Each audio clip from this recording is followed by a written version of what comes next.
the skills, be the boss. No more time to feel lost. Lead the way every day. Find success, it's here to stay. Rise and shine, it's your time. Skill up, raise the climb. Navigate, innovate. It's your fate, don't be late. Get the skills, be the boss. No more time to feel lost. Lead the way every day. Find success, it's here to stay.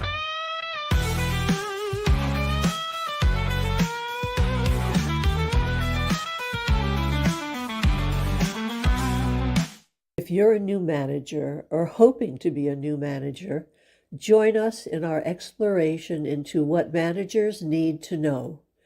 This program will set you up for success by building your knowledge and confidence in the skills you need to be effective. Hello, and welcome to What Managers Need to Know About Problem Solving and Decision Making. This is the fifth in our 5-series session on this topic. And we began by defining the problem, because the obvious problem is rarely the problem. And we need to use cause analysis techniques to get to the root cause. So we used a cause and effect diagram, the is not matrix, and the top-down flow chart, as well as the 5 whys, or 6 whys. I don't remember how many whys we were looking at.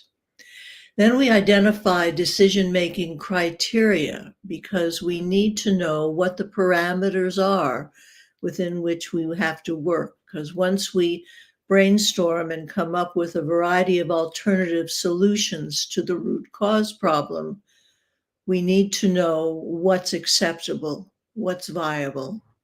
So we create those. Then we develop alternatives. And we used brainstorming and multi-voting and nominal group technique, so that if there are people in the room who make other people uncomfortable to speak up, in nominal group, we would have them doing this anonymously, writing their ideas on note cards, those going to the facilitator to post them for everybody to see, as opposed to the person having to speak up or not speak up in front of authority figures in the room. So we develop alternatives, and then we make a decision. And we may use multi-vote if we have many different alternatives and we need to pare them down. Or we use nominal group technique again to pare them down, again using making it anonymous so people don't have to speak up in front of the rest of the group. So in that case, you have 20 different alternatives. People are given a certain number of note cards, and on the index card, on each one, they write 1 vote. And then those are tallied. And those that don't have as many votes are obviously eliminated until we get down to the solution. And we then apply our criteria to make sure that the solution meets those decision criteria. And those decision criteria could be anything, depending on what the problem is, but very often it has to do with budget and regulations, legal, making sure that what you're proposing is legal. So today we're at the point where we now have to plan how to implement the decision that's been made. All this work has gone into identifying what the decision. Now something has to be done so that it is implemented.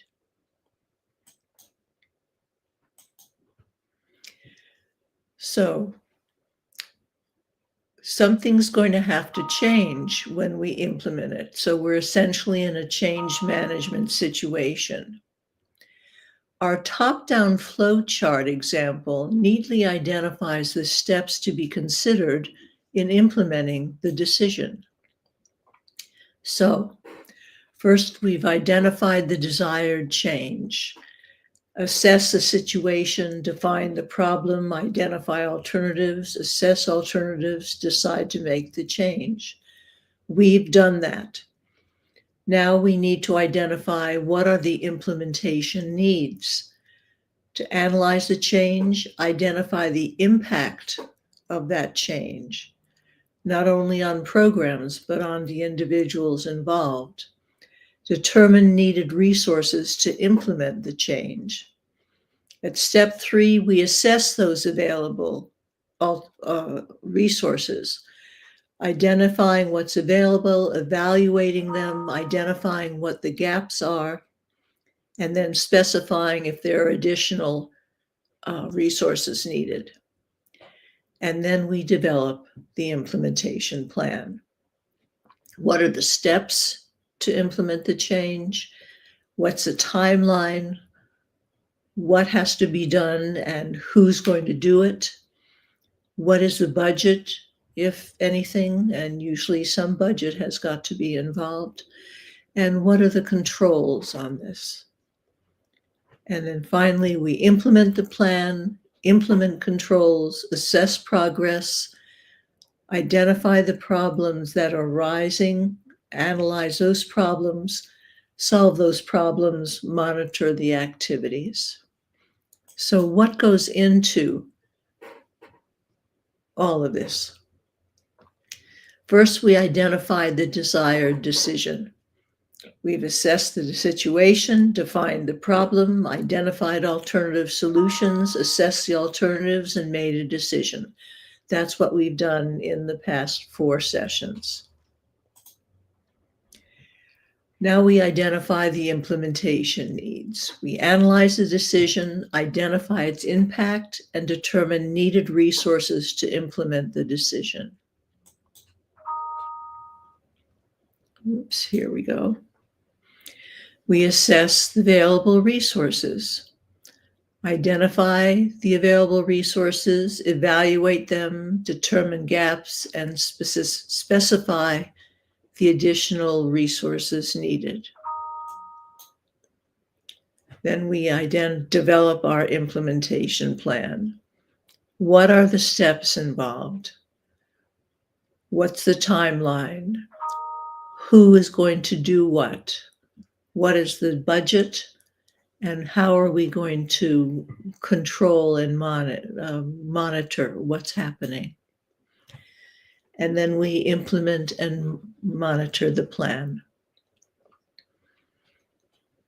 So all of that seems very simple, but this is ultimately the most important thing that we do in the problem-solving decision-making process, because it does no good to have done all the other work, defined the problem, identified solutions, made a decision, applied those decision-making criteria, and not implemented. So you want to make sure that people who are assigned different tasks follow through. And you can do that by having milestones created, having them report back to the group who's been involved in making the decision. There are a number of ways to monitor what's happening. And you want to make sure that the deadlines that are created are reasonable, that the person could actually do what you're asking them to do in the time allotted. Keep in mind that as you're implementing, you may find that you have to go back to previous spaces, as we learned when we were using the top-down flow chart earlier in our series. In that instance, we had a bank that had changed its software system, but didn't bother to mention it and how and teach them the bank managers in the branches how to manage that and what it meant. And so they were all a tizzy because they were making deposits for members, and they didn't know where the deposits were going. And central office said, well, that's the incompetence of the branch managers. And it wasn't.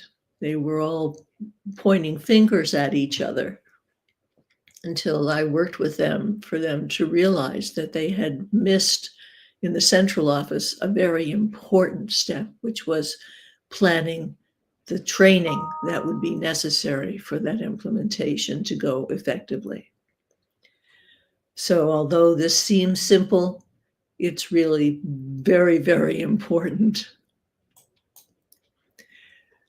If you would like help in learning how to use these problem-solving techniques, please schedule time to talk with me at that URL or use the QR code. Next week, we move on to another topic, which is near and dear to my heart, which is presentation skills. Because if you're a manager, at one point or another, you need to present information to your staff, to your upper management, to your board, to your constituents or your clients. So we'll first conduct a self-assessment. Just how well do you present right now? Where are areas that you can strengthen? How do you tailor it to the audience? What do you need to be thinking about? And what kind of changes should you make? And it helps to know if that audience is amenable to what you are proposing or hostile. And if they're hostile, there are different ways to plan the presentation. We're going to talk about whether or not we hit the main message right off the bat, or we build to it in different ways. And depending on whether the audience is hostile or amenable, that's going to determine what you do. We'll check posture, presence, and projection. Now, that's hard to do when you're on a virtual training program, but we'll certainly give it our best shot. And we'll also talk about how to manage anxiety, because many of us, when we are first faced with making a presentation, get anxious, get nervous, and we need to be able to maintain some control over that. And then finally, how do we make it memorable, and memorable in a positive, constructive way? The last thing you want is for them to go leaving saying, could you believe what they just said, or how they just said it, or what they look like? You want them to leave feeling compelled to do what you've asked them to do. So please join us next week when we first begin looking at presentation skills. Thank you for sharing your time with me.